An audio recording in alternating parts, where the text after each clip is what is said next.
Muy buenas tardes. El día de hoy, el seminario, la Red Mexicana de Mujeres Filósofas, les damos la bienvenida a esta sesión de nuestro seminario permanente. La presentación de hoy corresponde a la línea, la función social de la filosofía, en la cual nos interesa presentar a investigadoras consolidadas para conocer desde adentro cómo han construido su trayectoria, cuáles son sus intereses y métodos de trabajo, cuál es la naturaleza de este trabajo, considerando que así las filósofas más jóvenes podrán, digamos, contagiarse de este quehacer filosófico y puede entonces servir de guía, de ejemplo, mostrar los distintos horizontes del trabajo filosófico. El día de hoy tenemos el gran gusto de tener con nosotros a Nicole Homs-Renard, y si bien su currículum es extenso, voy a leer una breve semblanza de su persona y su quehacer. Su formación inicial es como educadora especializada en el Centro de Formación Educacional Liège, con una formación posterior en psicomotricidad fomentada por su experiencia con niños autistas en el Instituto Libor Marie Haps de Bruselas. Nicole deja su Bélgica natal el 21 de julio de 1982 para emprender estudios en la Ciudad de México. Aquí se gradúa como licenciada y maestra en filosofía por la Universidad Nacional Autónoma de México. Se exilia de nuevo hacia Londres y en el King's College London, University of London, obtiene un doctorado en filosofía antigua. A su regreso otra vez a México, contribuye a la creación de un centro de investigación en humanidades y en ciencias sociales en calidad de investigadora en filosofía griega. Y al poco tiempo se hace cargo de la coordinación de este centro, que su nombre es Centro Peninsular en Humanidades y en Ciencias Sociales de la UNAM, en el sureste mexicano. Ahora, ahí mismo en este centro, es investigadora de tiempo completo. Junto con la filosofía y la filología clásicas, recién termina una traducción comentada sobre el Simposio de Platón, Nicole trabaja en el área de filosofía de la cultura y ahora se encuentra preparando un libro sobre la identidad de oficio. Nicole nos platicará entonces cuál ha sido su trayectoria y cómo ha ido construyendo el ser una investigadora, una filósofa investigadora el día de hoy.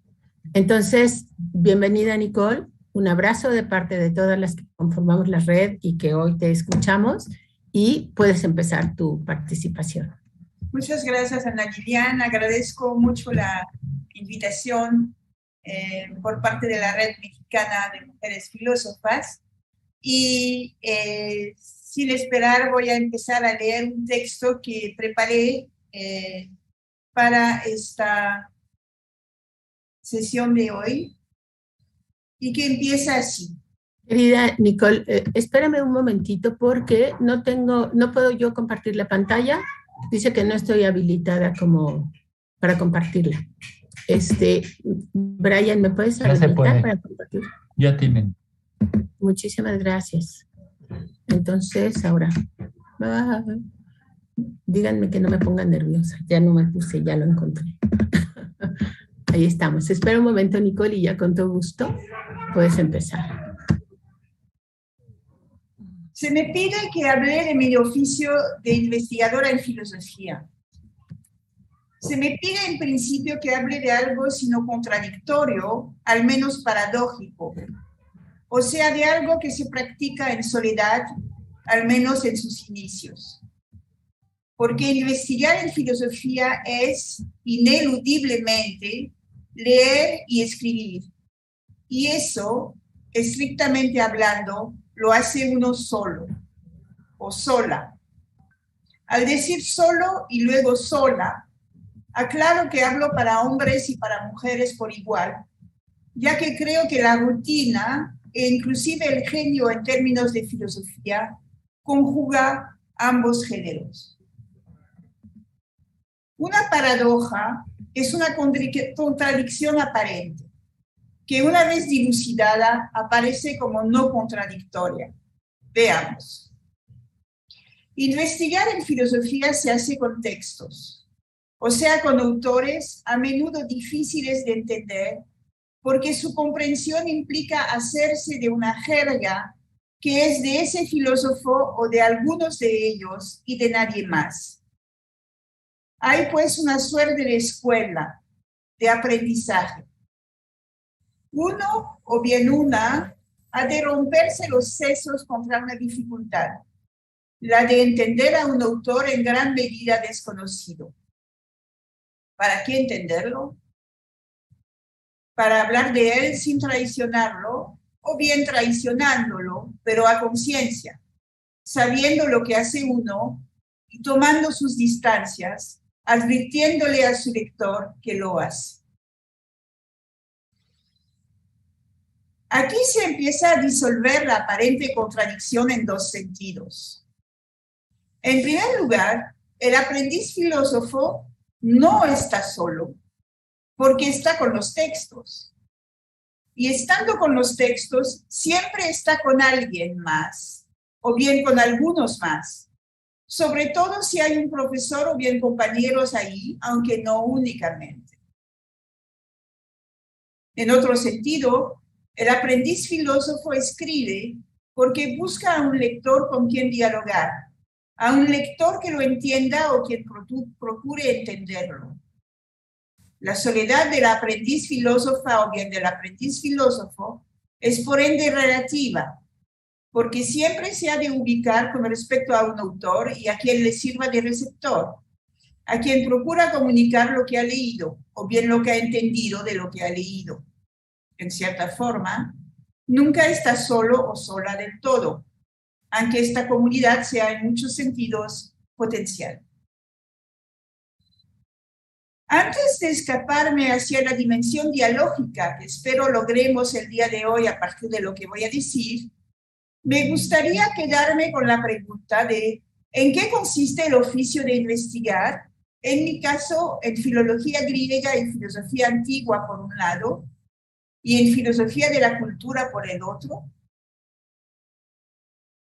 Leer y escribir, decía yo. Para acercarme a esta interrogante, voy a echar mano de una analogía, la de pintar con pinceladas finas y la de pintar a brocha gorda. O sea, asomándome al oficio de pintor decorador, que descubrí hace exactamente 40 años, cuando apenas iniciaba mis estudios de licenciatura en filosofía en la UNAM, en dos seres humanos extraordinarios, Sergio Corral Madrigal y Sergio Ramos Ortiz. Sergio Corral era el artista dueño del detalle, de la pincelada fina, de la mano que no temblaba al poner la pintura en un trazo delgadísimo con un gesto lento. A menudo trabajaba con un modelo muchas veces sacado de una que otra revista, pero que siempre modificaba a su antojo.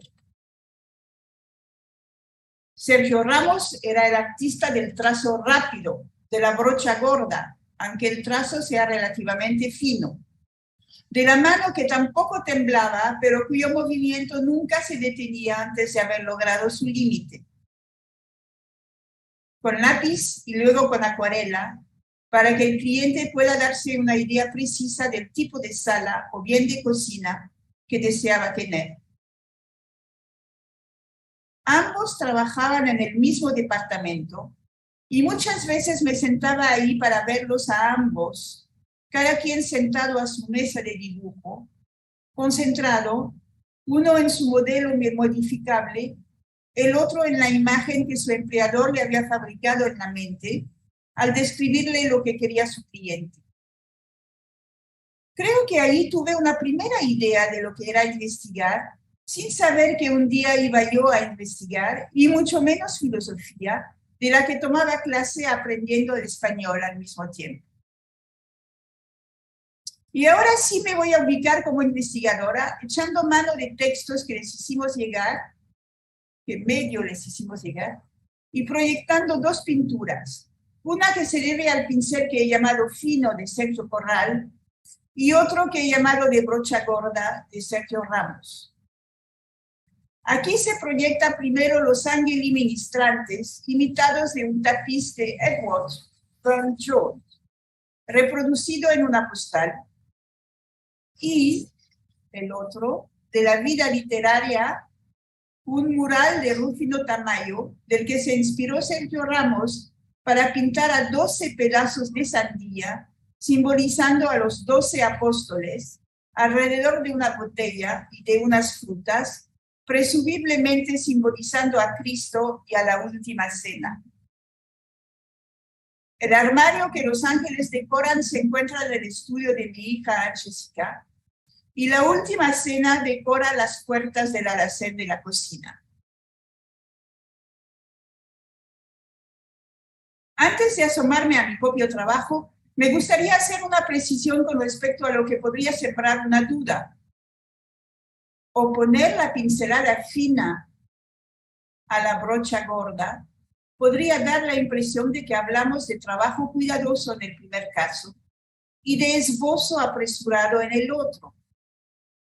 Pero cabe subrayar que en ambos casos se trata de trabajo preciso, sumamente preciso, pero con técnicas muy diferentes y tipos de producción también muy diferentes. Me gustaría que regresáramos a Los Ángeles, la anterior.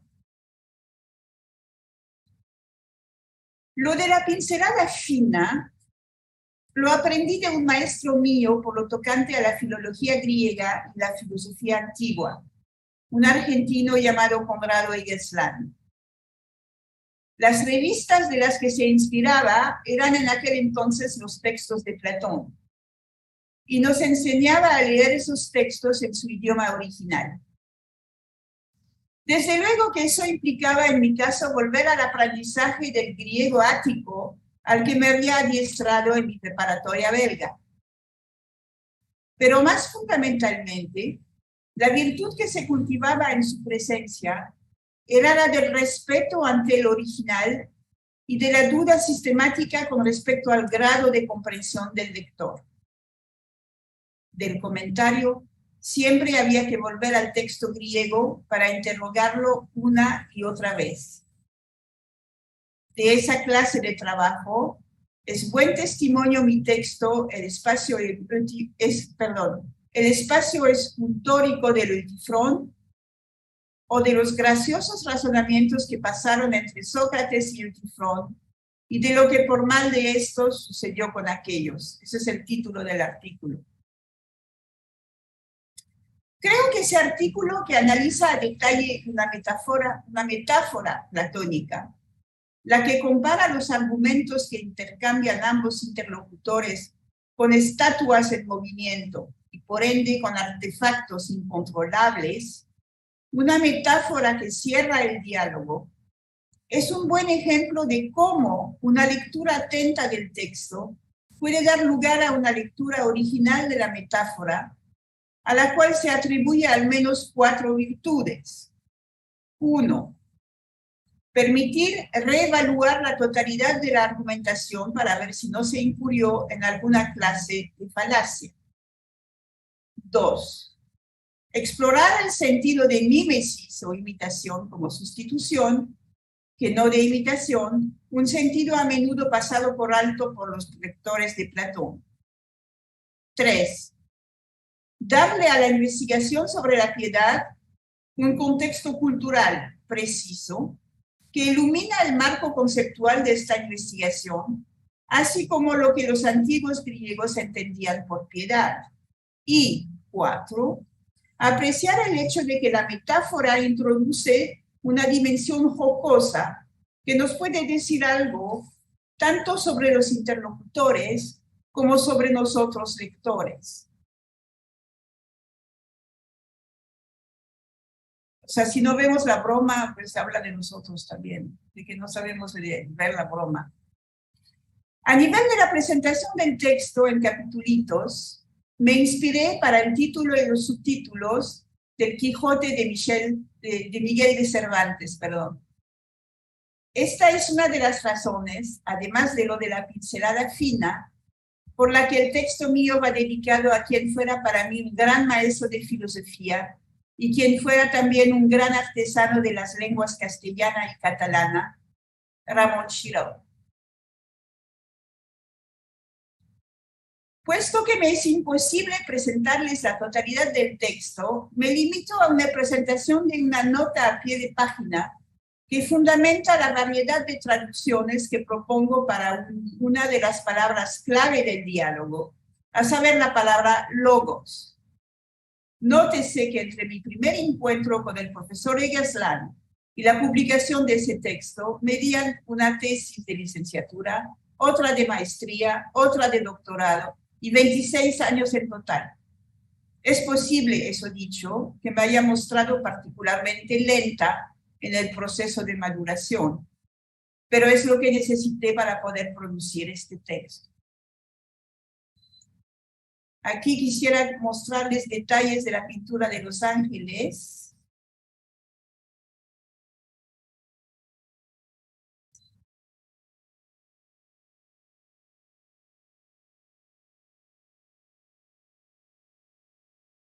Esa es una pintura hecha sobre la base de una postal del tapiz que está en el Victoria and Albert Museum. Y también la nota 39 del texto sobre el Tifrón. El lector ávido de precisiones conceptuales habrá notado que no siempre he traducido la palabra logos y que cuando aparece vertida al español lo está en más de 15 diferentes maneras. Por ejemplo, proposición, hipótesis y argumentación aparecen a menudo y vienen bien para reflejar el hecho de que una estatua es una estructura.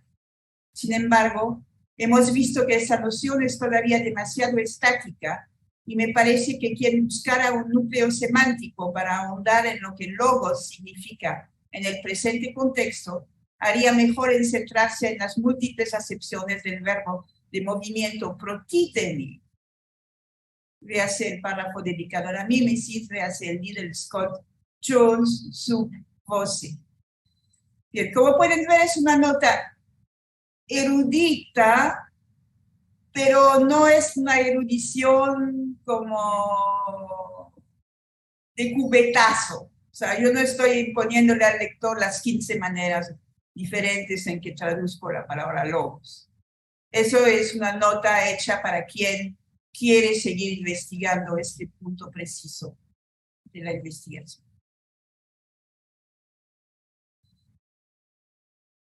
Bien, sigamos.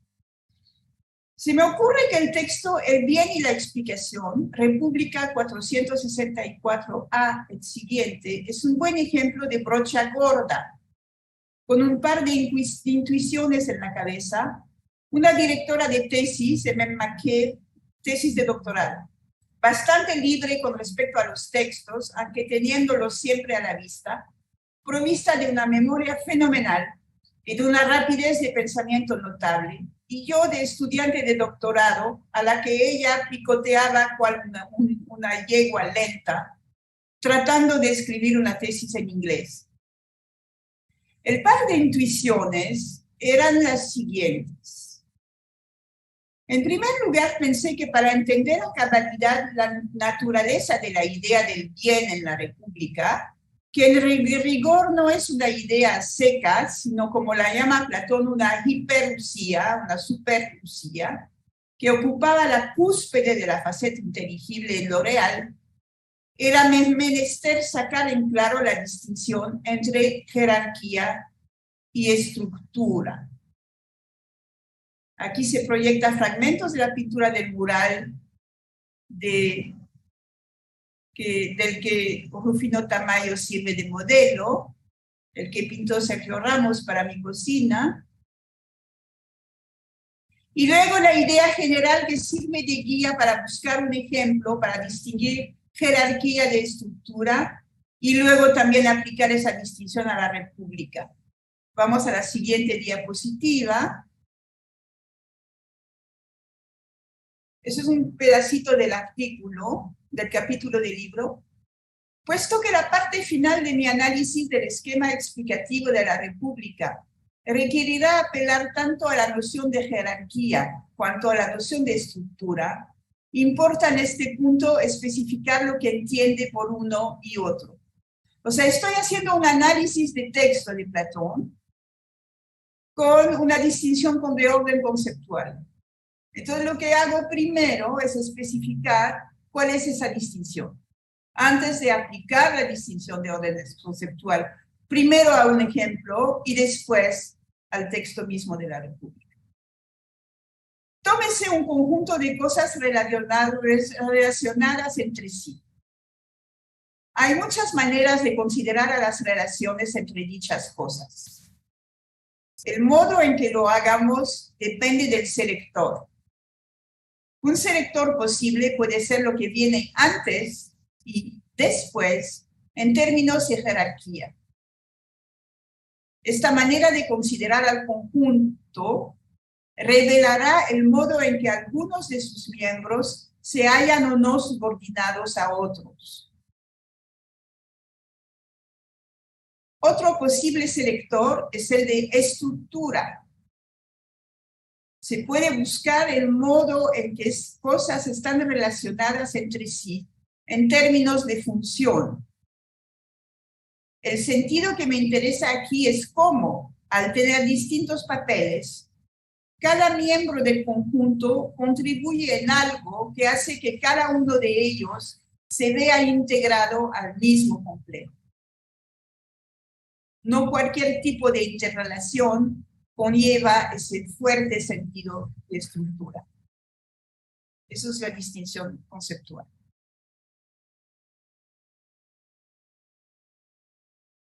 ¿Por qué la hago? En efecto, solamente entendiendo el papel que desempeñaba el bien con respecto a las formas, sería posible ver en qué sentido ocupaba la cima de una jerarquía. Obsesionarse primero con la noción de jerarquía era borrar el elemento que permitiría entender por qué el bien era el elemento clave para articular las formas. Formas o ideas aquí, ¿no? En otras palabras, el Platón de la República modifica sensiblemente el esquema explicativo de las formas que adopta en el Fedón y en el Simposio, a saber, un esquema donde cada forma da cuenta de una multiplicidad dada.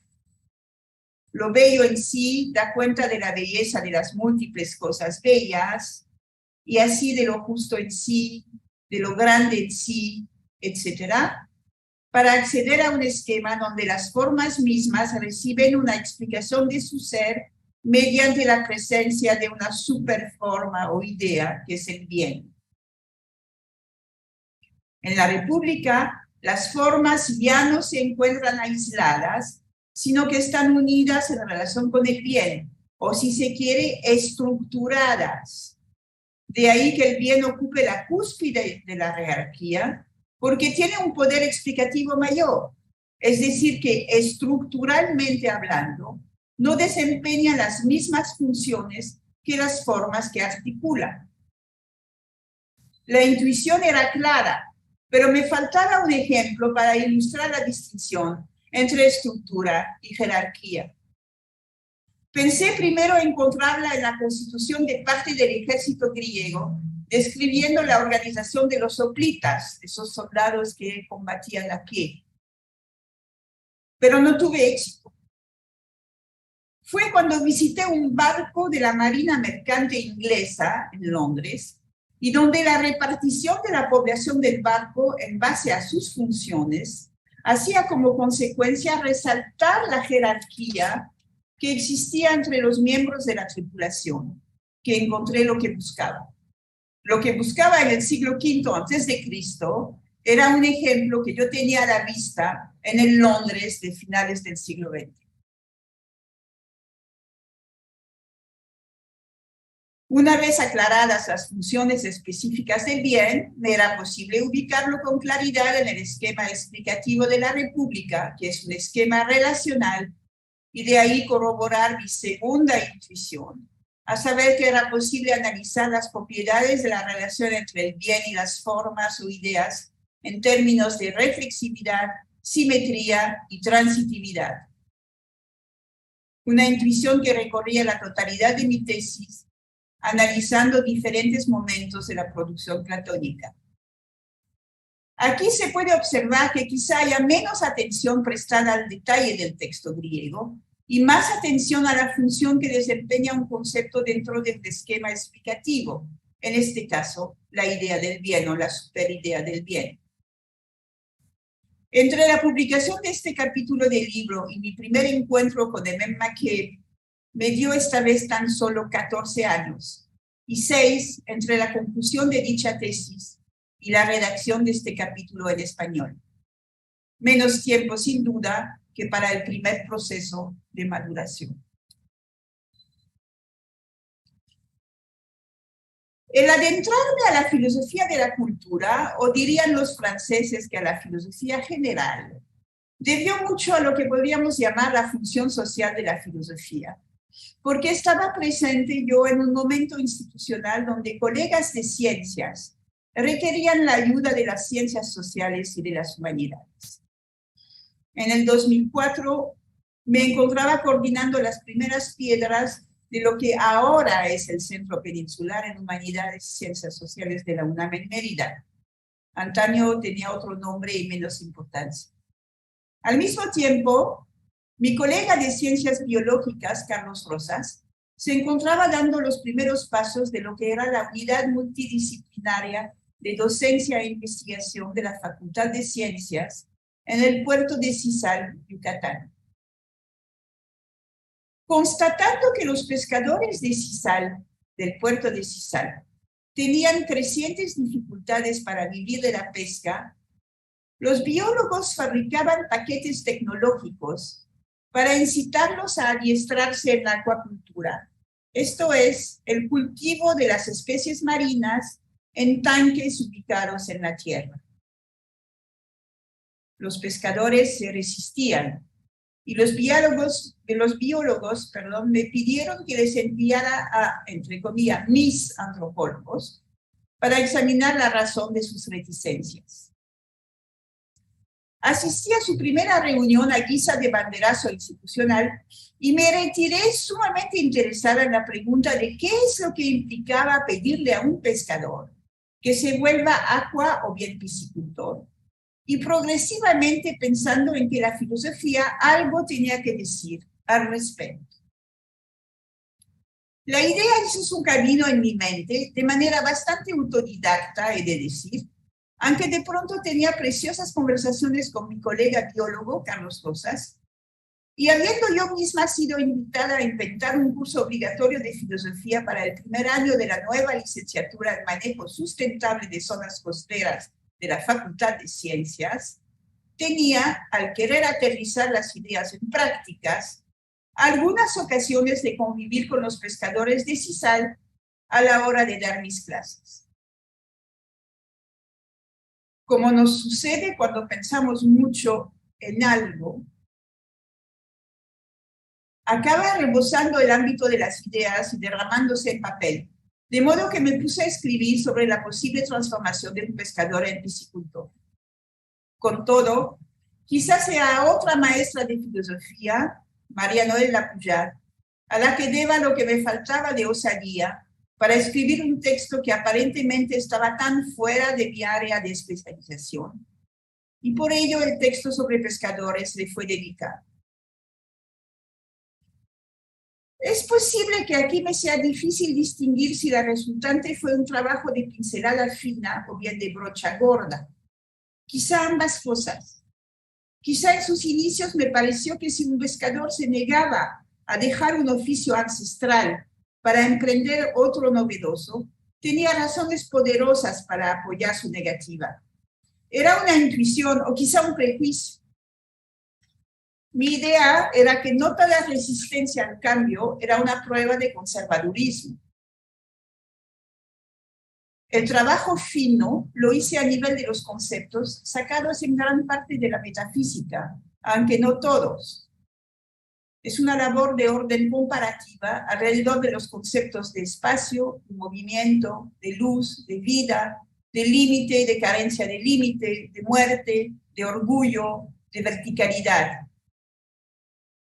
La idea era que cultivar especies marinas en tierra era, hipotéticamente hablando, mucho más parecido a un trabajo de agricultura, o si se quiere, de criadora de hijos, que de recolección, o si se quiere, de cazador masculino. Si estaba en lo correcto, en los hechos, se iba a mostrar que serían las mujeres de los pescadores las que serían las más prontas a adoptar la piscicultura antes que sus esposos, quienes quizás se prestarían a ayudarlas consiguiéndoles comida para sus crías, mas no dedicándose ellos mismos a la crianza. Si la filosofía se apoyara en pruebas empíricas, quizá podría decir que el futuro cercano me dio la razón, ya que la primera cooperativa de acuacultura la hicieron unas mujeres de Cisal. Mas mi método no era empírico, sino que trabajé casi exclusivamente con conceptos y con hipótesis, a partir de las cuales operé deducciones. El casi es importante.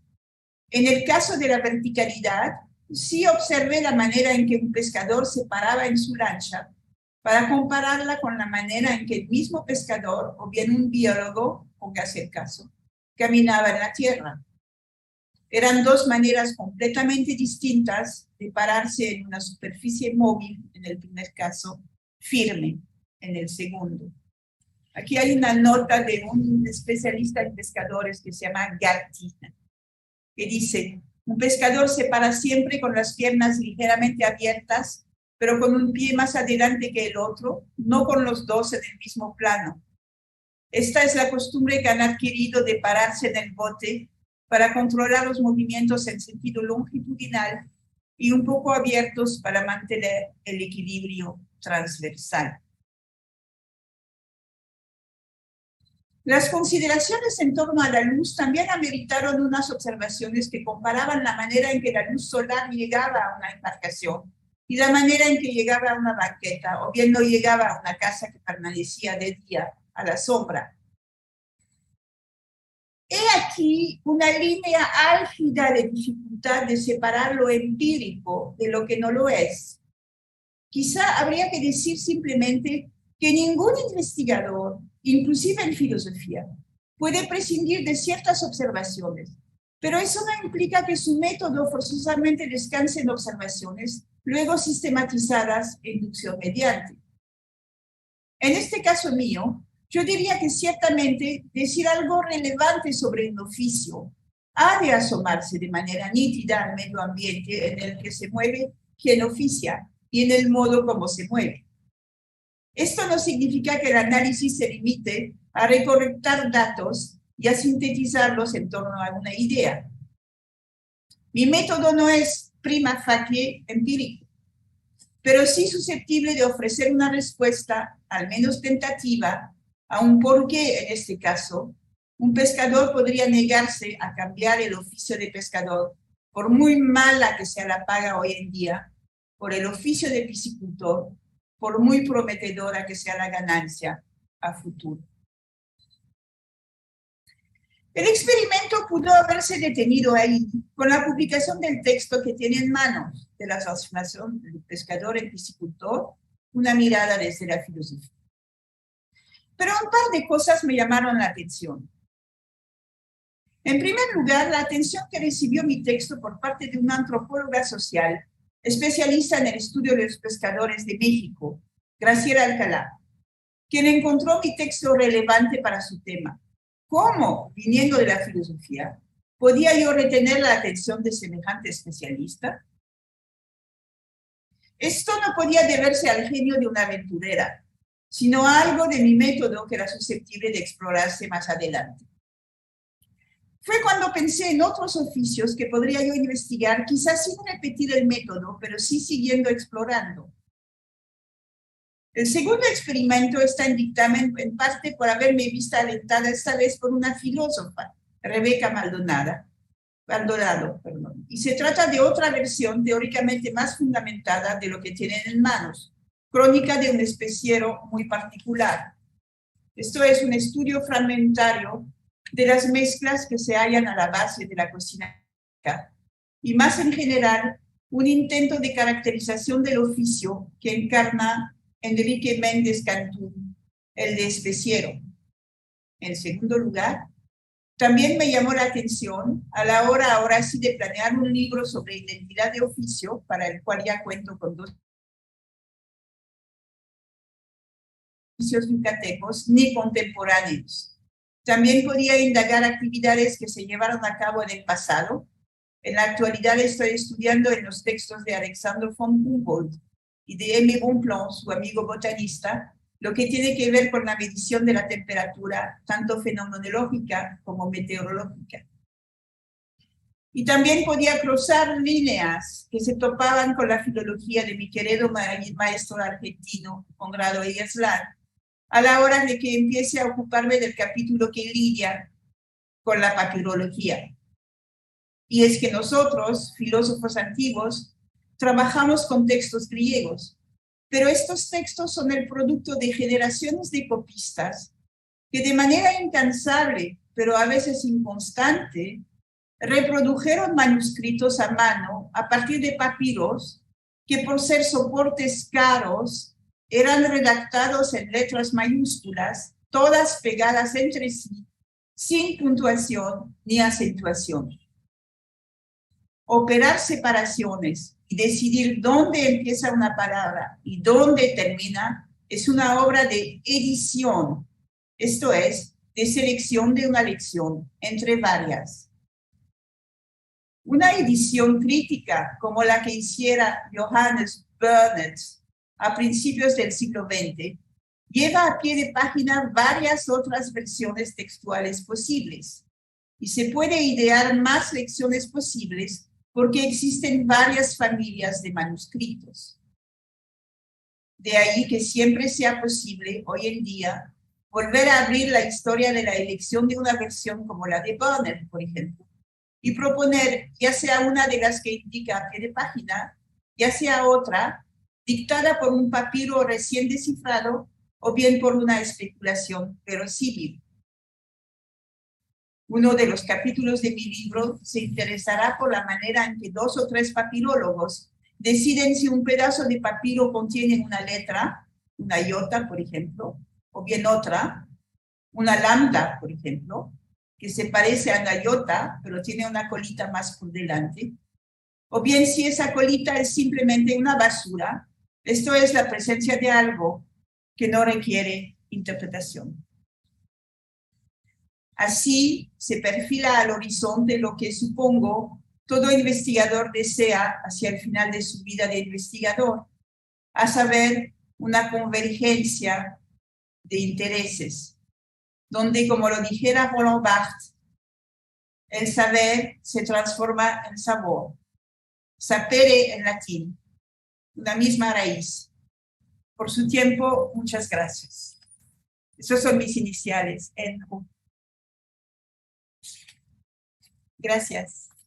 Muchísimas gracias, Nicole. Ha sido una deliciosa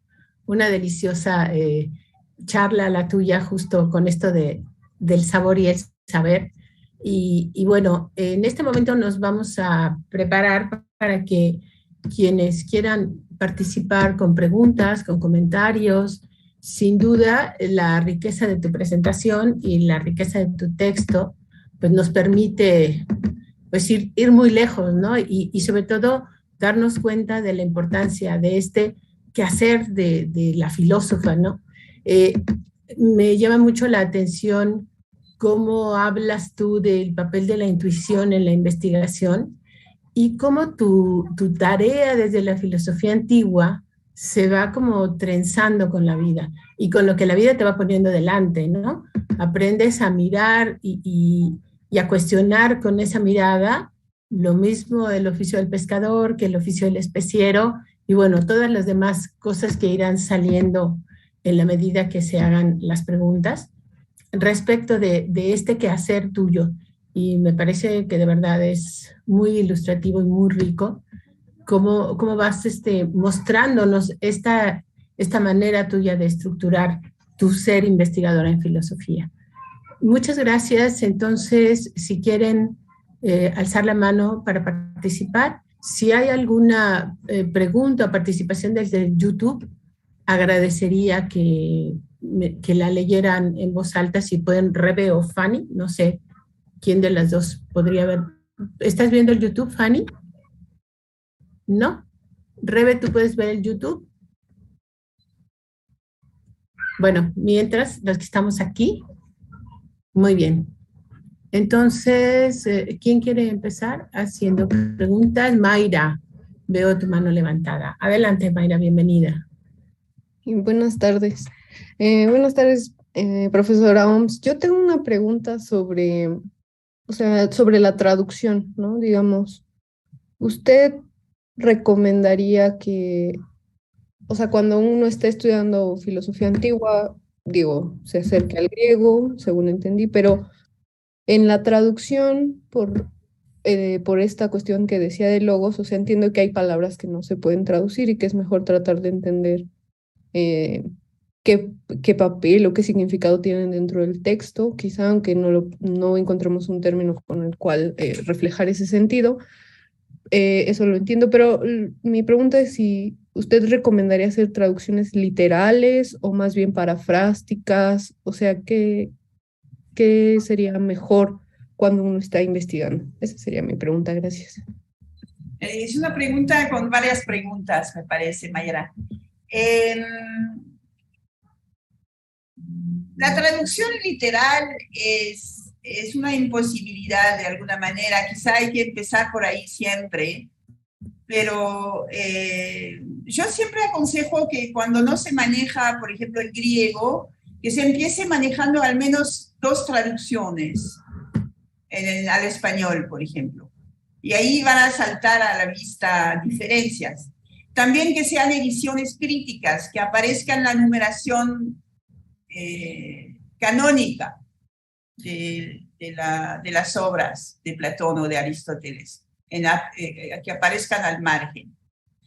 Y claro, hay palabras que son intraducibles. Hay una... estoy buscando el nombre de esta mujer, me voy a recordar, porque hay un diccionario que ha sido traducido al español en Argentina, que se llama el Diccionario de los Intraducibles. Bárbara Casar, ya me acuerdo. Ella hizo en francés un diccionario que tiene que ver con todos los términos griegos intraducibles, y logos es uno de ellos, ¿no? Entonces es muy interesante que si quieres consultar ese diccionario, seguramente está en el Instituto de Investigaciones Filológicas, lo han de tener en traducción al español, y que ha de haber tenido sus bemoles la traducción al español de traducción de los intraducibles, pero bueno. Paráfrasis, entonces, no podemos evitarlo, pero yo creo que lo importante es tratar de ser razonables también. No podemos decir, no puedo leer a Platón porque no sé griego, ¿no? No puedo leer a Hegel porque no sé alemán, y no puedo leer a Descartes porque no sé latín ni francés, ¿no? Yo creo que sí, hay que lanzarse con lo que tenemos, con los idiomas que manejamos y con lo poquito de idiomas extranjeros que manejamos también. Hay que lanzarse, y quizá cuando uno ahonda en un autor, es casi inevitable tener la curiosidad de ir a ver cómo lo dice en su original el autor. Y ahí aprender suficientemente del idioma griego o latín para poder siquiera asomarse a un pasaje crucial para las investigaciones que llevamos a cabo, ¿no? Entonces no es tanto, es como si tú tratas de leer, me pasó con Nietzsche, la dificultad conociendo bastante alemán, de no poder leer a Nietzsche en alemán, ¿no? Porque es más literatura que otra cosa, ¿no? A pesar de que podía leer a Kant, ¿no? Es desesperante, ¿no? Pero pasa, ¿no? Entonces, bueno, con Nietzsche me tuve que contentar con leer pasajes que me interesaban particularmente en alemán y no lanzarme con lo poco de alemán que conocía para leer a Nietzsche, porque era una desesperación absoluta, ¿no? Casi absoluta. Entonces hay que ser razonable un poco en sus expectativas y también hay que ser osado. Yo creo que es bueno la prudencia y también la osadía es buena también. Y siempre la curiosidad, no siempre matar al ratón, o sea, la curiosidad también es una gran cosa y nos arroja a veces a idiomas difíciles, pero la dificultad a veces vale la pena. No sé si contesté tu pregunta. Sí, muchas gracias. Muchas gracias, Michelle. Muchas gracias, Mayra. Carolina tiene la mano alzada. No, gracias. Bueno, Nicole, como siempre fue hermoso escucharte, tantas ideas tan finamente trazadas y siempre que te escucho me quedo con ganas de seguir escuchándote más. Me gustó mucho lo de la brocha gruesa y la brocha fina como metáfora también de la investigación, ¿no? Llevados a veces por impulsos de intuición, por brochazos, que después tenemos que la investigación ir tramando más finamente, ¿no? Pero no avergonzarnos de esos brochazos, porque son el disparador. Bueno, en fin, me quedaron con muchas cosas, me quedé con muchas cosas dando vuelta de escucharte, pero por suerte te tengo cerca, así que las podemos conversar con un café. Pero te quería preguntar, en realidad te quería preguntar dos cosas. La primera es el trabajo en CISAL, que es tan interesante de ver cómo, bueno, el cruce que hiciste vos con la filosofía. Y lo que me queda claro, digamos, es que, bueno, los pescadores llegaron a la filosofía, ¿no? Despertaron tu interés filosófico. La pregunta es al revés, si la filosofía llegó a los pescadores o no. Esa es una. Y la otra es también preguntarte por este trabajo que estás arrancando con Humboldt. ¿Qué pensás hacer? Bueno, ¿cuál es tu intuición de brocha gorda ahí? ¿Qué pensás? ¿Por dónde pensás arrancar o qué intuición tenés sobre eso? Ok. Si la filosofía llega a los pescadores, mira, lo único que se me viene a la mente cuando dices esto, para ir rápido, pero lo tengo que pensar un poco más. Pues yo recuerdo una práctica que yo hice con la parte de estética del curso que yo inventé para la licenciatura en manejo sustentable de zonas costeras, donde estábamos con un hijo de pescadores en alta mar y estaba trabajando la noción de límite. Es decir, ¿dónde inicia la costa? ¿Dónde termina la costa? Si el horizonte es un límite, si es algo, ¿no? Si es algo, parece que se recula conforme nos acercamos al horizonte, ¿no? Y todo eso parece ser una ficción, ¿no? Entonces me llamó mucho la atención que cuando dejamos a los chicos que nadaran un rato, me quedé con el hijo de pescador y me regresó al barco, en el sentido de que estábamos escuchando el ruido del agua contra la lancha, ¿no?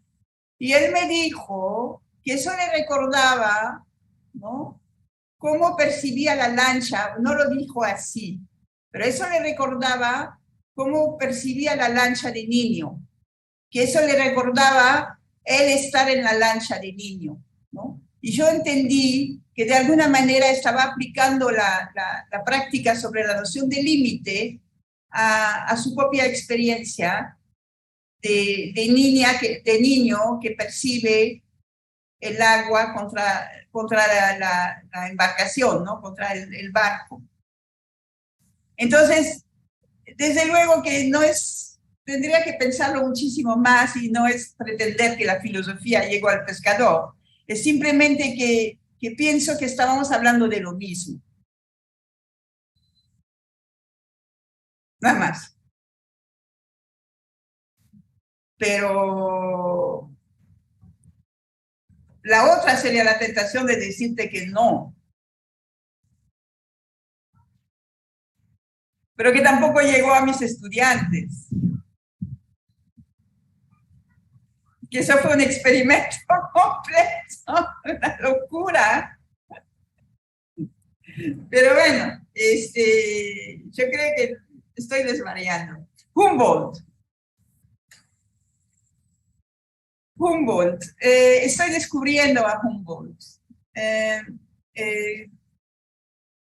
¿Cómo pienso agarrar a Humboldt?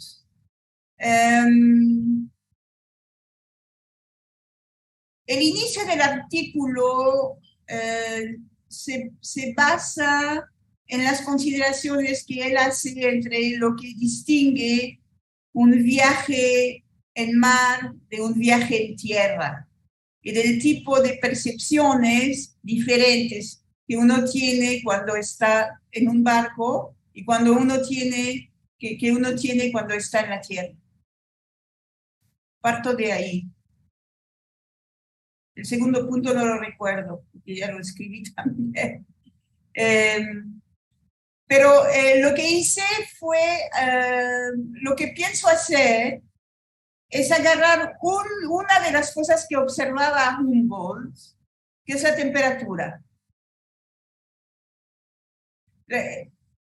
Las observaciones que hacían Humboldt y Bonpland no son aislables, estrictamente hablando. Porque, por ejemplo, examinar una planta que crece a determinados metros de altitud es también ver a qué temperatura crece, es también involucrar no solamente el termómetro, sino también el barómetro, el sextante. O sea, hay toda una serie de instrumentos que están involucrados en una misma observación que podría ser el descubrimiento de una planta que nunca has visto y que no está tampoco en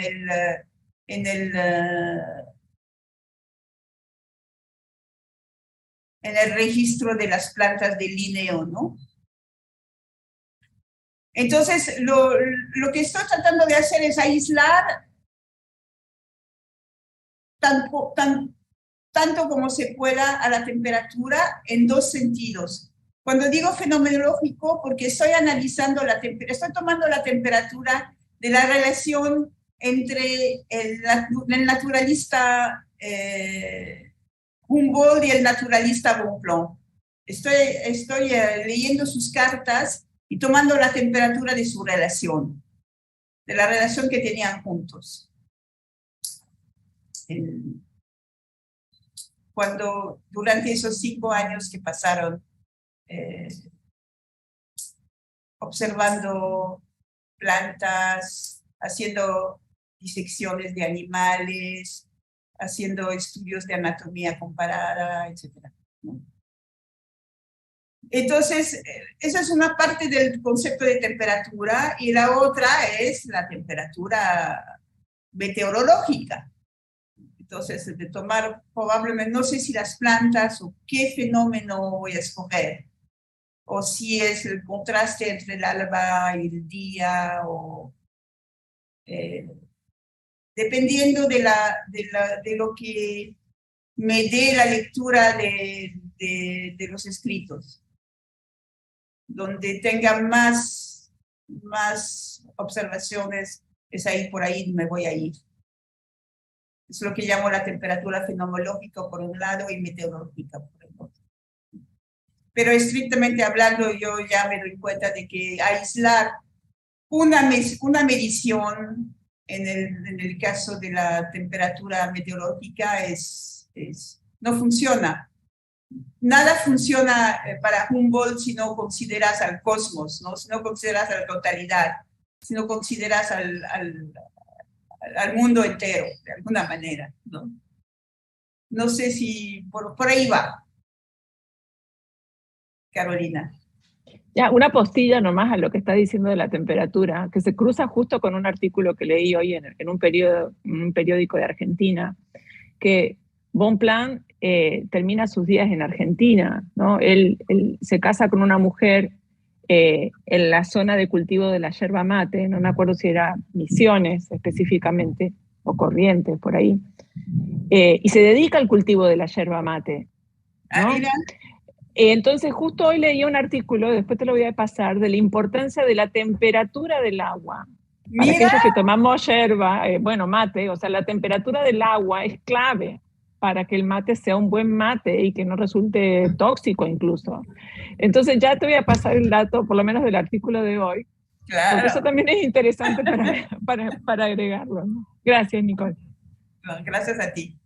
Ok, Nicole, tenemos una pregunta en el chat de Alejandra, Alejandra Escobar, y pregunta sobre los diálogos de Platón. ¿Es más preciso hablar de alegoría o de metáfora respecto a la caverna, al carro alado? Y si todas las comparaciones o símiles que hace Platón tienen una función más literaria que argumentativa. Por ejemplo, en la Apología de Sócrates se compara con un tábano molesto, en Cármides con un cervatillo indefenso, o en Menón compara los ejemplos de virtud con un enjambre. Entonces, esa es la pregunta de Alejandra Escobar. Gracias, bien. Alejandra. Bien, con respecto al primer punto, hay toda una discusión con respecto a qué es alegoría, qué es metáfora, qué es imagen, o qué es... no estoy segura de que sea extremadamente importante esto, a menos que uno se relacione muy en particular con alguna teoría literaria o con alguna corriente donde importe realmente ese tipo de clasificación. Entonces, habría que ver el contexto en que se discute esas etiquetas, digamos, ¿no? Pero si son simplemente etiquetas, yo creo que son bastante intercambiables. Lo segundo es mucho más interesante a mi modo de ver. La idea que yo tengo con respecto a la interpretación de una metáfora es que hay que ver cuál es la función que desempeña dentro del diálogo. Y a priori no hay que decir, una metáfora, eso es forzosamente interesante, ¿no? Porque una metáfora es un poquito como llamativo por definición, ¿no? Es como...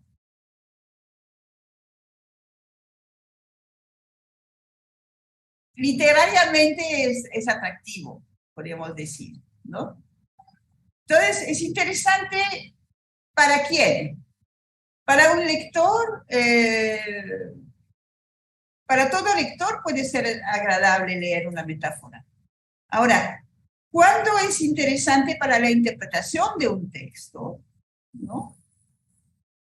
Yo creo que eso hay una de las funciones que yo señalé en mi interpretación de la metáfora de Louis Tiffron, y que siempre va a ser interesante, es que de alguna manera nos da una coloración cultural.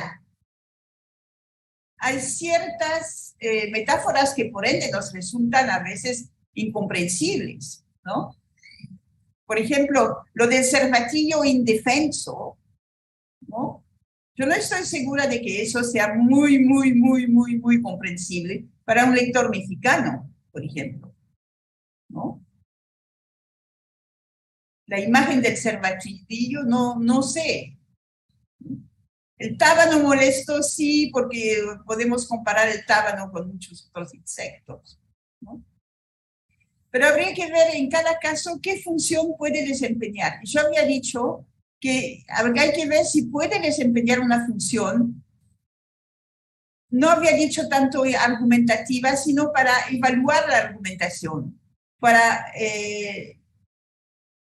ver en qué vamos en la argumentación. Y yo creo que ahí sí puede ser interesante.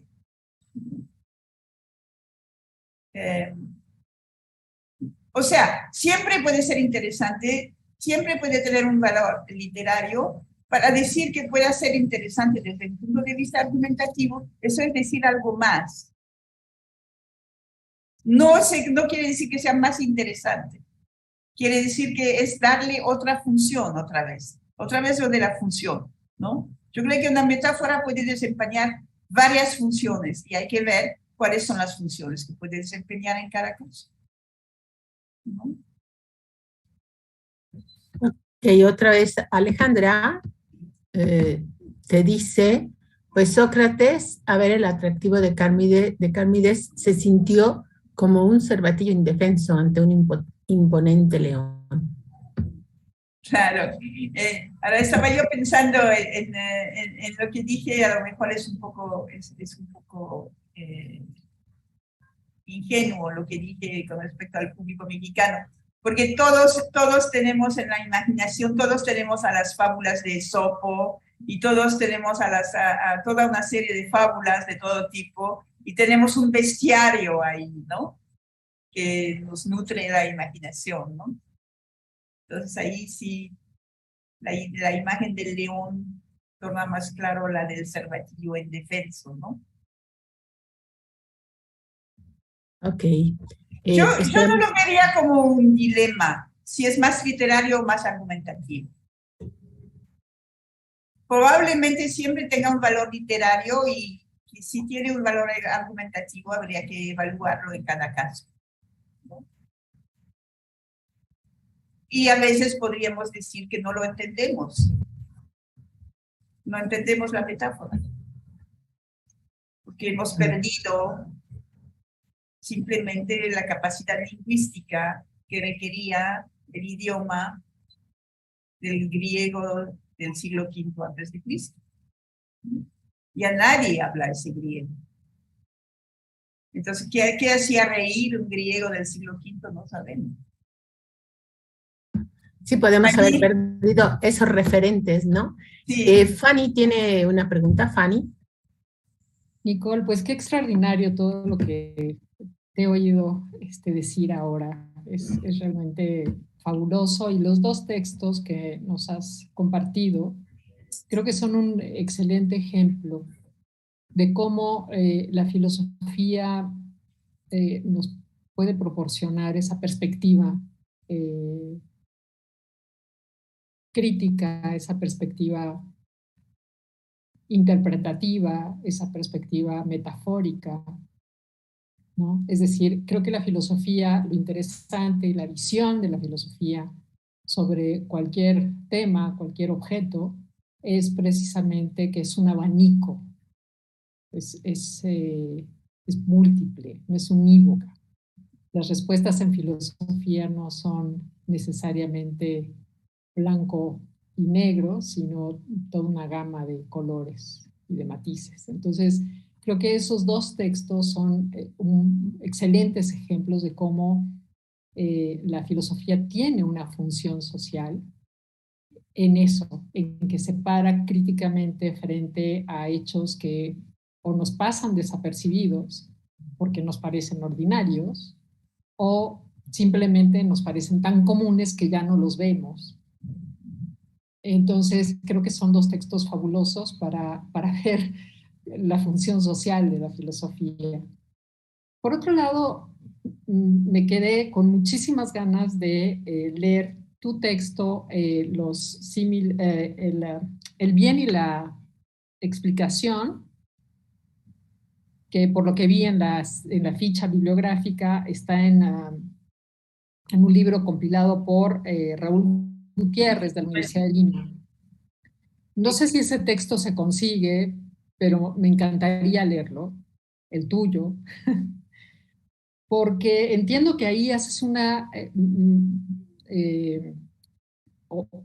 entras más, digamos, al tema que tiene que ver con esta diferencia que haces en lo que nos expusiste entre estructura y jerarquía, esa diferencia y esa relación que hay en los dos conceptos, que me parece muy interesante. Y te voy a contar rápidamente por qué, porque tenemos algo de tiempo, creo. Si no me paran, por favor, porque yo me pongo a hablar. Pero es que mira. ¿Me permite cerrar la puerta porque está lloviendo, empezó a llover y está cayendo la lluvia? Adelante.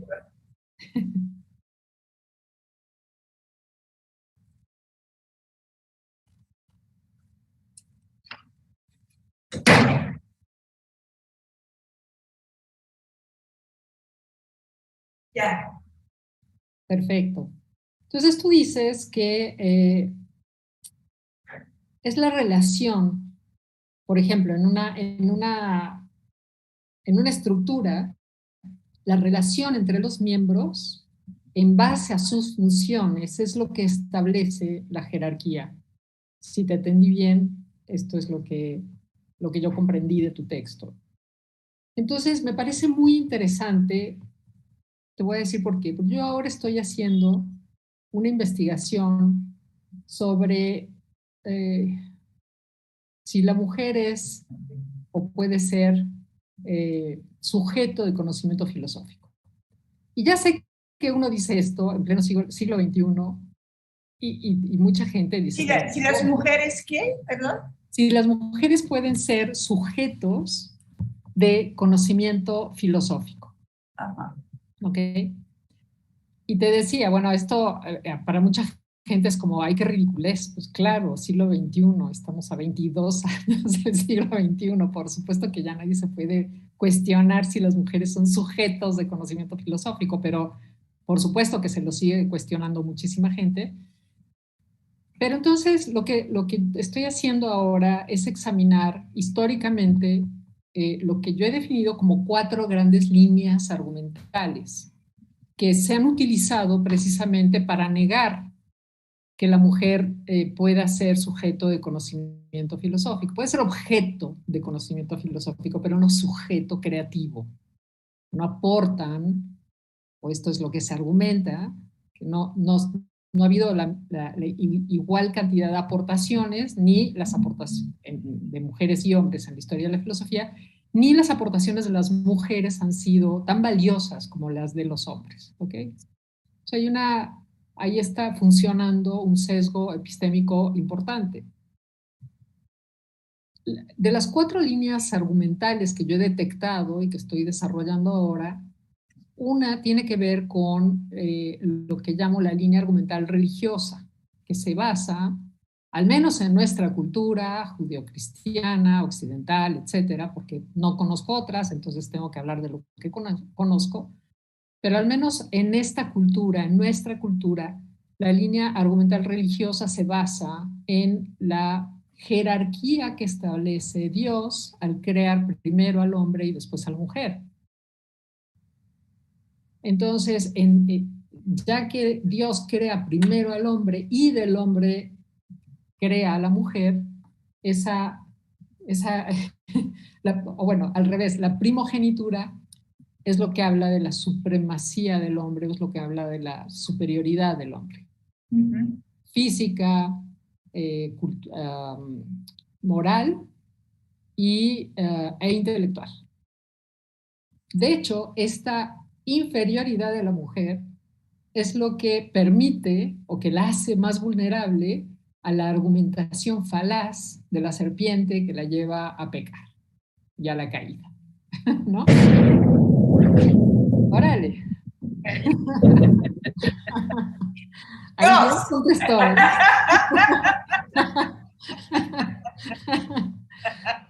Muy bien.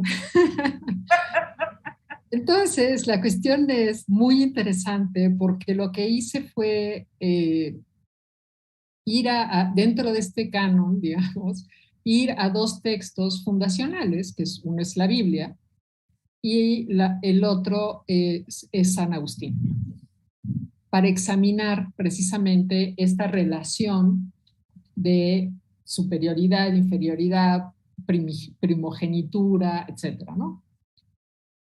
Es muy interesante lo que encontré, pero eso no importa ahora.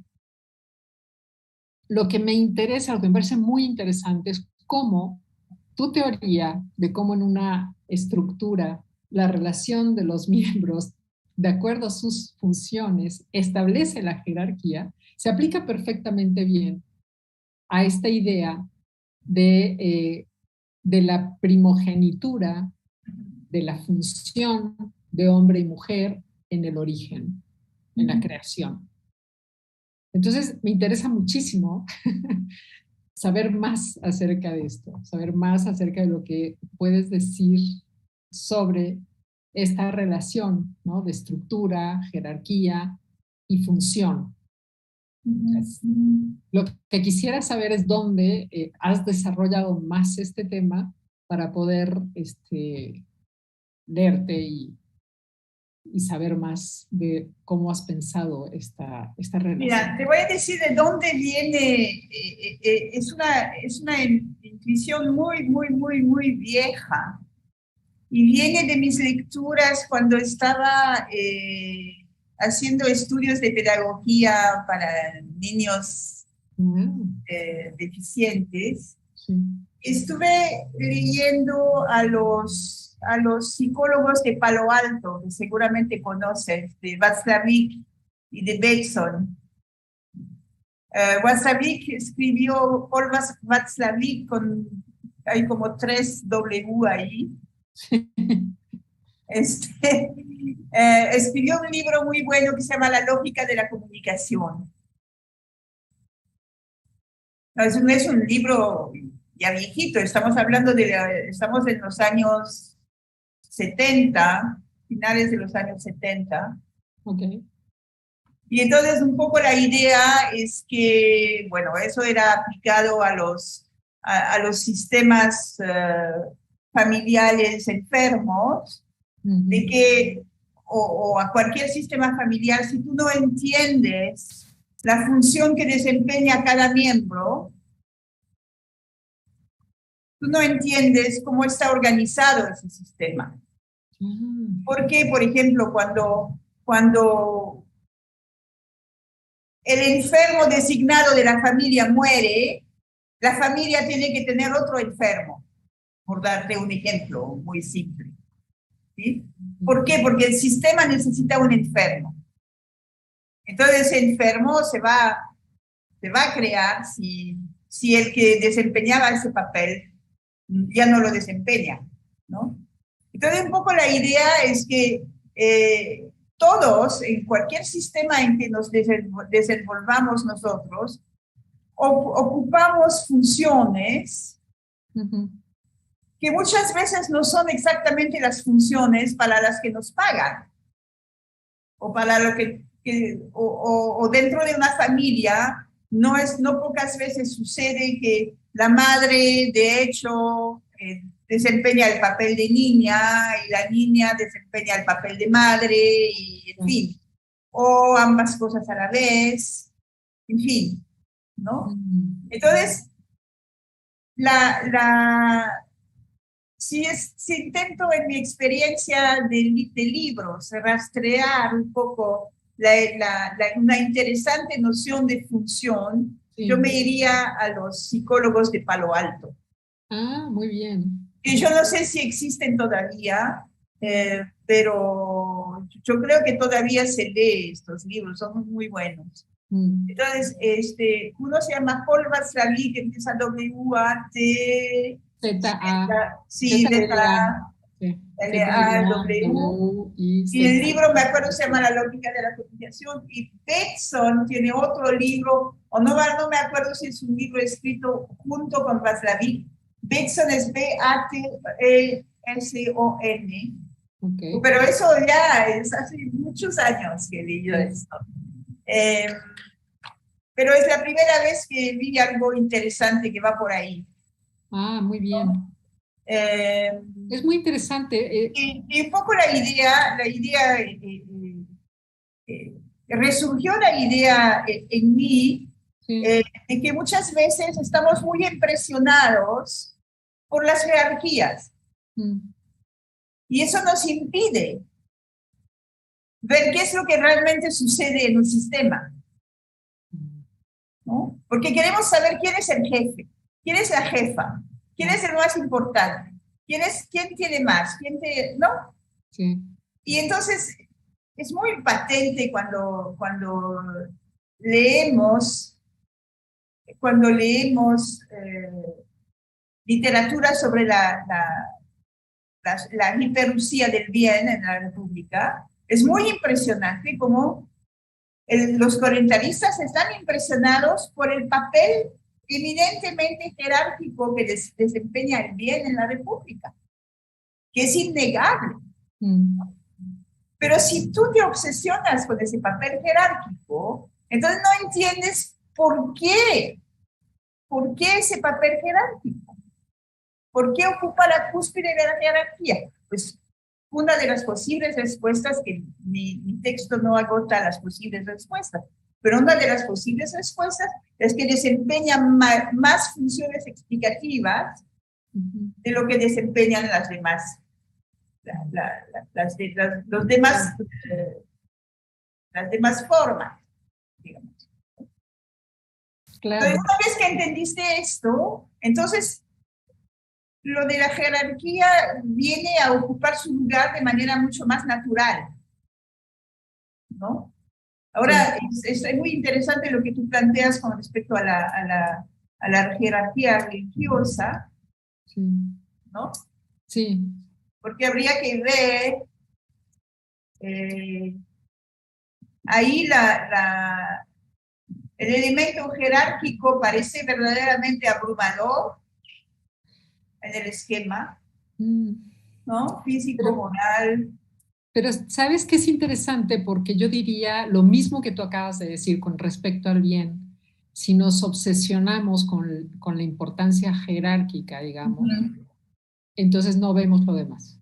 Y hay otras cosas que estamos funcionando ahí, ¿no? Incluso en la Biblia hay un momento, en el Antiguo Testamento hay un momento en que cuando se dividen las 12 tribus y que cada tribu va a recibir un pedazo de tierra, hay uno de los herederos que no hay hombres, son todas mujeres. El miembro original de las 12 tribus ha muerto y sus hijas, no tiene hijos varones, sino solo hijas mujeres. Y entonces las hijas mujeres van ante Moisés, creo que es Moisés todavía, y le dicen, mi padre no tuvo hijos varones, pero porque eso debe significar que nosotras no recibamos lo que nos corresponde de herencia. Y él dice, tienen toda la razón, y les da la herencia que le hubiera correspondido al hijo varón por ser el primogénito en ese sentido, ¿no? Entonces, en la Biblia misma las funciones tienen una cierta flexibilidad, tienen una cierta movilidad. Es interesante eso, ¿no? ¿Y por qué, por ejemplo, Dios creó a la mujer, sí, a partir del hombre, pero no la hizo de su cabeza para que no fuera más que él, no la hizo de los pies para que fuera menos que él, sino de su costado para que fuera su igual? ¿Ves? Y ahí hay todo un argumento con respecto a las funciones a partir de las partes del cuerpo. Claro. Sí. Interesante. Bueno, ¿y se consigue este libro, Nicole? Este libro, yo tengo el link de todo el libro y yo se lo había mandado a Lilian, pero no sé. ¿El de Raúl Gutiérrez? Yo lo voy a mandar no bien terminada la sesión. Sí, nos lo vuelves a mandar y yo se los envío a todas las que estuvieron aquí, con Perfecto, todo gusto. Porque eso me va a servir mucho para ver desde esta otra perspectiva, ¿no? Entonces, por ejemplo, en el caso del navío de de la Marina Merchante.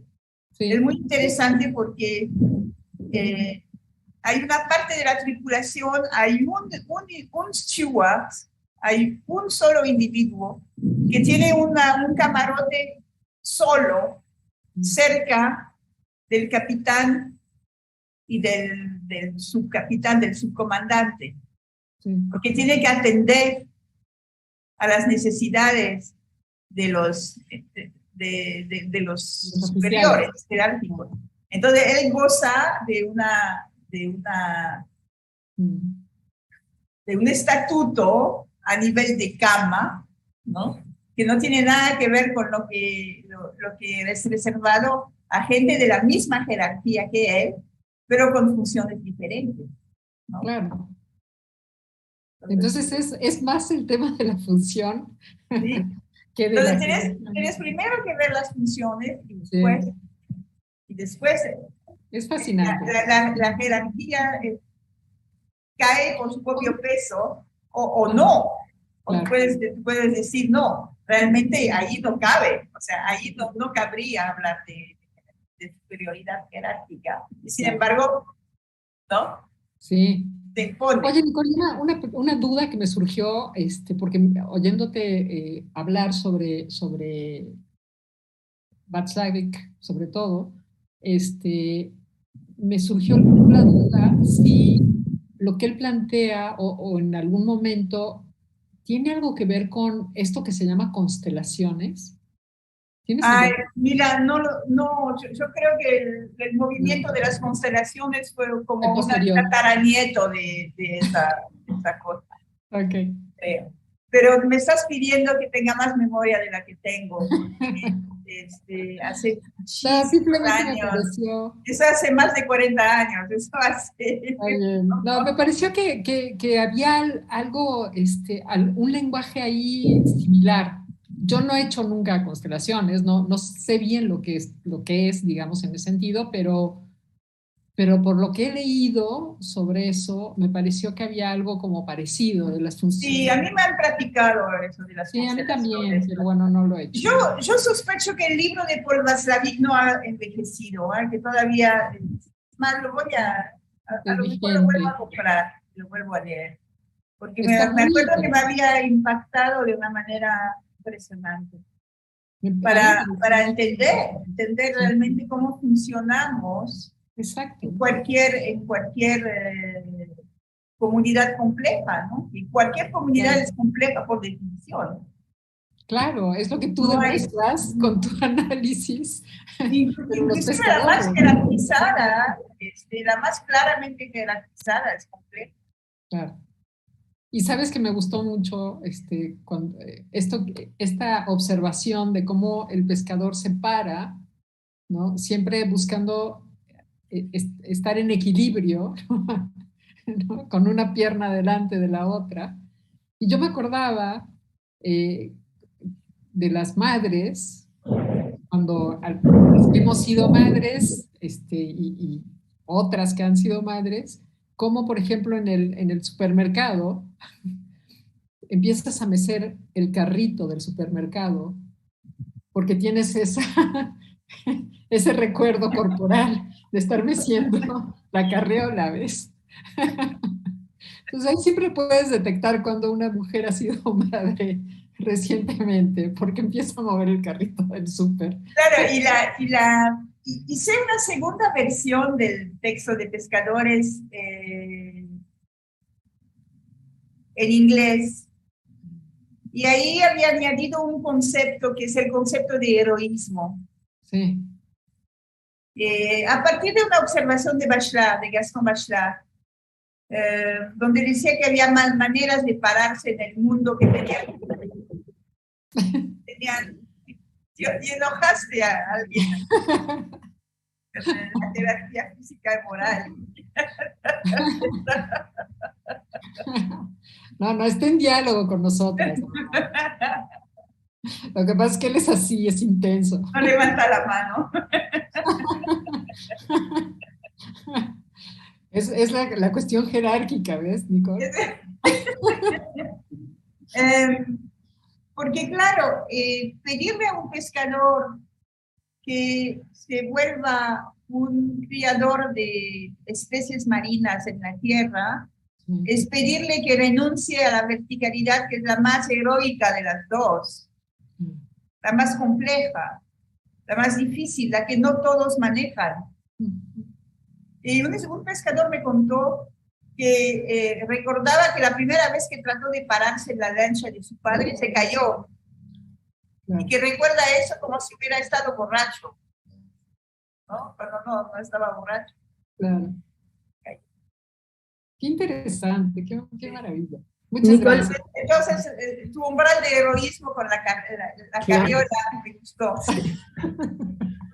Nicole, a mí me gustó mucho, aunque parece algo nada más que lo cuentas de pasada, el tiempo que tú tardaste en resolver tus textos, ¿no? En culminar una cosa, en culminar la otra, y me da la idea de que es un gran ejemplo de la perseverancia que requiere el oficio de investigar, ¿no? O sea, no es un dato menor.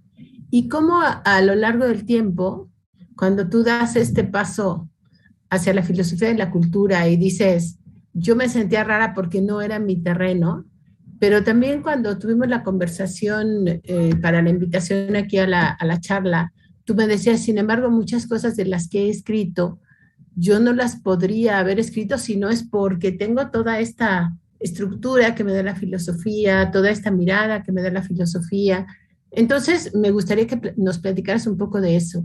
¿Qué significa para ti la perseverancia y cómo vas educando o convirtiendo tu mirada para que los eventos de la vida cotidiana, como lo de los pescadores que nos estás contando, tengan un sentido y un significado no banal? Es muy complicada tu pregunta, Ana Lidiana. Es muy difícil porque yo pienso que uno no controla lo que le viene. Y la razón por la que yo hoy les presento, la mayoría de los textos que les presento han sido escritos hace ya muchos años. Y sin embargo, en el caso de los pescadores, hay una versión nueva que salió publicada en inglés en el 2018. Y ahora hay un segundo capítulo que está en prensa y estoy escribiendo el tercero. Y ya se ha vuelto un proyecto de libro. Yo creo que lo de la perseverancia, yo creo que hay que creer en lo que uno hace. Pero a veces uno no ve bien a dónde va. Hay una vez alguien me dijo que cuidado con lo que yo estaba haciendo con los pescadores y con esa cosa de filosofía general, porque eso no era de mi especialidad, eso no desdibujaba mi perfil de especialista, y que eso no estaba bien, ¿no? Y sin embargo, hubo algo que me hizo ser tenaz con respecto a esto. Y bueno, por ahí cito a alguien, Graciela Alcalá, y uno se encuentra con gente que escucha de pronto, y uno no está tan solo como piensa. Pero eso de educar la mirada, yo creo que solamente mirando y mirando, y a veces aprendiendo a mirar. Yo les voy a contar una cosa anecdótica, pero que creo que eso fue fundamental antes de mi llegada a México. Yo tuve la fortuna de pasar 4 meses en una pequeña ciudad de Camerún, que era casi un pueblo en aquel entonces, y que era una ciudad, era una sociedad poligámica, una ciudad que había sido importante, que tenía un colegio de padres holandeses, pero que era claramente venido a menos. Por ejemplo, había una estación de una gasolinería que estaba abandonada. Claramente ese pueblo, antes de pueblo había sido ciudad, ¿no? Y cuando lo conocí ya no tenía electricidad más que en la escuela de los padres holandeses, y en fin. Entonces viví ahí 2 meses, era yo muy joven, y hacía mis pequeñas comparaciones entre una sociedad monogámica y una sociedad poligámica, y una sociedad que tenía agua que salía de las llaves, y otros que había que ir al río, y en fin. Y un día sucedió algo que me hizo ver que no había entendido nada durante esos 2 meses de pseudo observaciones. Y yo creo que no me voy a olvidar de eso nunca, porque fue un poco mi descubrimiento de lo que era más tarde la ignorancia socrática, yo creo. Entendí de pronto que no había entendido nada, absolutamente nada, y había hecho mis pequeñas comparaciones ingenuas, totalmente ingenuas, y que yo no entendía una sociedad extraordinariamente complejas, y no solamente extraordinariamente complejas, sino que desde que yo había pisado ese lugar, ya me habían dado funciones precisas de las que yo no tenía la menor idea, ¿no? Y que lo mejor que podía hacer era darme cuenta de mi ignorancia y abrir los ojos y ahora sí mirar, sin pensar que yo entendía. Y eso ha sido una experiencia que yo le debo a Camerún. Yo siempre digo que a Camerún, a África le debo algo. Y que hizo que cuando llegué a México ya no tenía esa especie de ingenuidad de pequeña blanca estúpida, por decirlo de alguna manera, ¿no? En fin, ¿no? Entonces hay experiencias así que después de mirar y mirar y mirar y mirar y mirar y mirar y mirar, uno se da cuenta de pronto que no vio nada. No vio nada. Y es como otra vez lo de la jerarquía, ¿no? De uno de obsesionarse con la jerarquía, no ve nada. Ni siquiera la misma jerarquía la ve. No la entiende, ¿no? Entonces yo creo que todo el mundo tiene su propio taller de ignorancia. Todo el mundo tenemos nuestros momentos en donde tenemos que sentarnos y decir, no entendí nada. ¿Qué voy a hacer? Lo mejor que podemos hacer es reconocer que no entendimos nada. Y ya sea volver a empezar o cambiar de rumbo. Pero de que no entendimos nada, no entendimos nada. Entonces yo creo que ahí en Camerún, sentada en una piedra ese día, reconociendo mi ignorancia, yo creo que ese día empecé a educar mi mirada. Pero empezó por no vi nada. Claro, es muy interesante cómo reconociendo que no viste nada, pudiste empezar a ver, ¿no? Sí. Aprender a ver. Sí, porque no me precipitaba a decir estoy viendo algo. Y a querer sacar conclusiones, ¿no? Sí. Entonces tú piensas que tu pequeña cabeza de pequeña belga occidental que desembarca en una sociedad extraordinariamente complicada, tú la puedes entender porque vienes de un pueblo con una iglesia católica repleta, un templo protestante casi vacío, 3,000 habitantes, 57 cantinas, ¿qué? 4 escuelas, ¿y qué? ¿No? ¿Y entiendes? ¿Qué entiendes? ¿No? Y a sabiendas de que Dios creó primero al hombre y después a la mujer. ¿Yo? Con ese antecedente.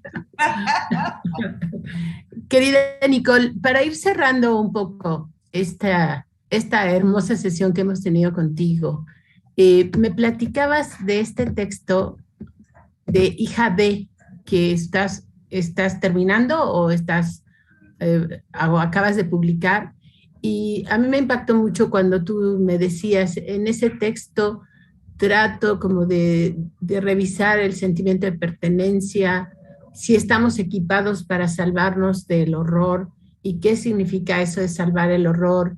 Entonces a mí me gustaría que nos contaras un poco de estas reflexiones, de este libro, etcétera. Bueno, este libro fue publicado el año pasado, es mi primera incursión fuera de... Ahí está, Rebeca nos anda mandando. Sí, Rebe nos hizo favor de subir el link. Es mi primera incursión fuera de las academias. Es un libro que nació de una especie de compilación de 2 grupos de notas a raíz de la adopción que hicimos mi marido y yo de una niña de 10 años. Entonces, mi intención no fue para nada contar la adopción, pero sí empecé a tomar notas con respecto a un grupo de 2 preguntas, con respecto a 2 preguntas. La primera pregunta era, si definimos a la familia como un sentimiento de pertenencia, ¿cómo nace ese sentimiento de pertenencia entre una niña de 10 años y 2 adultos que ya no tienen ni 20 ni 30 años, donde todos sabemos que no somos nada? Entonces tenemos que hacer como si, ¿no? Vamos a jugar y vamos a hacer como si yo fuera la mamá. Y tú eres la hija y aquí tienes al papá, ¿cómo ves? ¿No? Y entonces todos estamos haciendo como si. El como si, diría Kant, que es una gran cosa, ¿no? Tampoco no. Entonces, el como si, ¿cómo nace ese sentimiento de pertenencia? Entonces, eso me interesaba.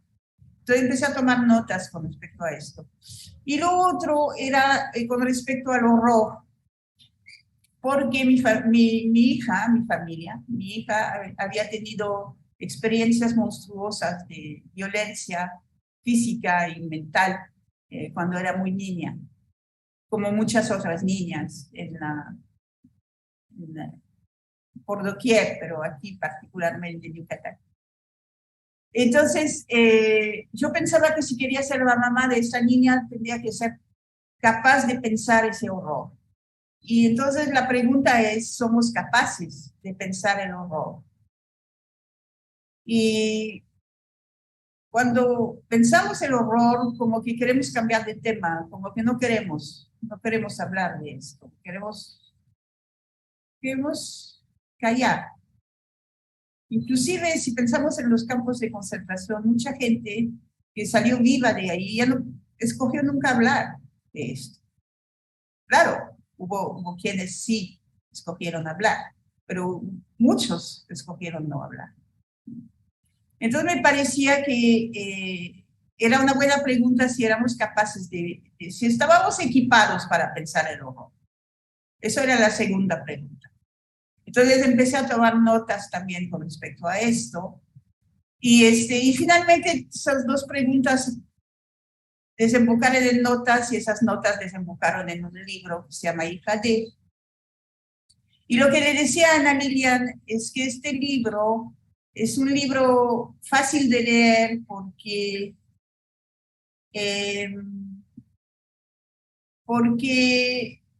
está organizado por conceptos. Y le decía yo a Ana Lilian que en realidad es un libro que yo no pude haber articulado sin una formación filosófica.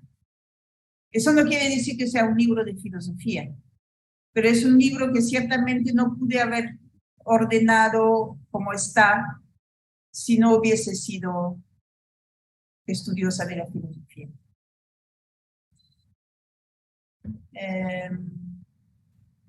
Y bueno, la respuesta es que sí se puede llegar a nacer ese sentimiento de pertenencia y no estamos equipados para pensar el horror. Hay que volver a pensarlo una y otra vez. No podemos evitarlo. Hay que pensar en el horror, porque el horror siempre está ahí cerca.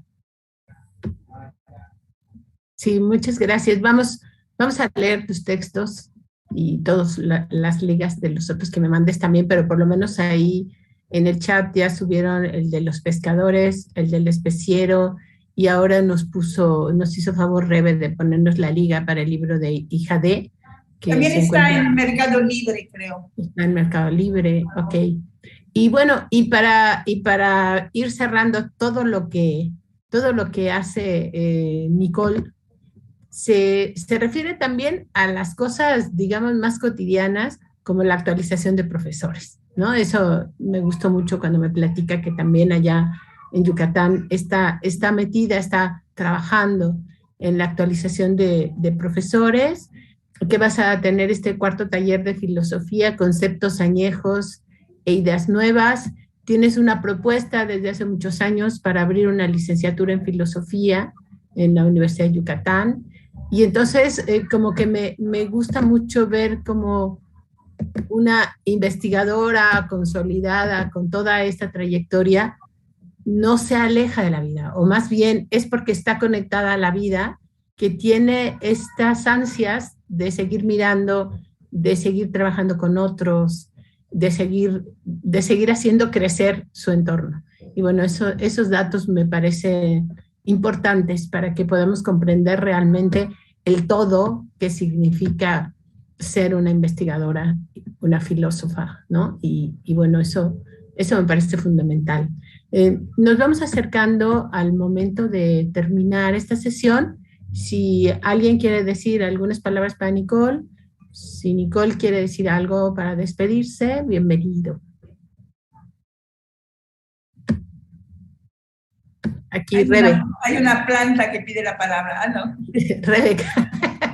Era Rebeca detrás de la planta. Sí, de la planta. Bueno, antes que nada agradecer, doctora, por la charla. Me parece pues muy importante para nosotras como filósofas jóvenes escucharla, porque justamente de pronto este tipo de filosofía se invisibiliza mucho por la academia, como que siempre hay este nivel de duda, y para mí es como pues muy inspirador justo el hecho de poder conocer su trabajo. Y bueno, sin duda voy a leer con más detenimiento sus trabajos, y pues nada, agradecerle, me ha gustado mucho. Gracias. Gracias, Rebeca. Pues yo quisiera decir que me siento muy contenta de haber estado con ustedes. Es muy estimulante también para mí, porque aquello con lo cual empecé el texto es cierto, que a veces estamos muy solas haciendo el trabajo que hacemos, y porque es un trabajo, nuestro laboratorio son los libros, y son libros complicados muchas veces, y no podemos eludir esa dificultad. Entonces es revigorante y agradable estar rodeadas de preguntas, de interés como lo que sentí el día de hoy. Gracias por la invitación otra vez, Mujeres Filósofas. Muchas gracias. Procuraré conectarme más. Nunca me he conectado, no va a ser difícil conectarme más. Pero procuraré conectarme de vez en cuando para escuchar a otras voces. Nos dará muchísimo gusto que participes cada vez más con nosotros. Incluso en alguna ocasión podemos organizar algo para platicar en torno de alguno de tus libros, de alguno de tus textos, y creo que va a fortalecer a todas. Entonces, muchísimas gracias en nombre de la Red Mexicana de Mujeres Filósofas, y recuerden que están invitadas a este seminario permanente que tenemos todos los jueves. En este momento les voy a decir que tenemos el próximo jueves para que estén atentas. Esperen un momento porque ya no sé, aquí lo tengo. Para el próximo jueves, que es el 8 de septiembre, Pensamiento Filosófico de Mujeres, Minerva Maciel Morán va a presentar Es importante la consultoría filosófica para un bienestar en el envejecimiento y vejez. Ya empezará a circular por las diferentes redes sociales el cartel y la semblanza de quien expone, etcétera. Pero bueno, un gusto. Muchísimas gracias, Michelle, por tu generosidad, por tu compañía, por tu trabajo. Y bueno, muchas gracias a todas. Yo tengo un inconveniente en estar los jueves en la tarde porque mi laptop no me da para Zoom. Ok, lo Tengo puedes que ver venir a mi después. oficina. Ajá, lo puedes ver en YouTube, ¿eh? Las tardes son sagradas para la familia. Ok, eso está muy Que bien. que no la sagrada familia, pero... El orden de Gracias, los Nicole. factores. Mil gracias, mil gracias. Nicole, están todas las grabaciones, incluyendo la del día de hoy. Les pueden encontrar en YouTube. Cualquiera que quiera ver tu sesión, que por cualquier razón hoy no pudo estar, la pueden encontrar ahí. Y tú puedes ver otras sesiones que te pueden interesar, el tema, el título, y ahí todas las demás. Ahí estamos. En Y el yo les Facebook voy a pueden mandar encontrar. el link para el bien y la explicación de todo el libro que ha sido compilado por Raúl Gutiérrez de la Sí. Pontificia del Perú, de la Universidad Pontificia del Perú, y es todo un libro sobre los libros centrales de la República. Hay unos textos muy interesantes, aparte del mío. Ay, sí. Pues muchísimas gracias. Sí, les estaremos enviando Y esos también textos. está el análisis de la metáfora del Etifrón. Muy bien. Le dediqué a Ramón Chiró, que en paz descanse. Muy bien. Gracias, Entonces, Nicole. Fue un honor recibirte acá en la red. sí, realmente estaremos enviando entonces los textos de Nicole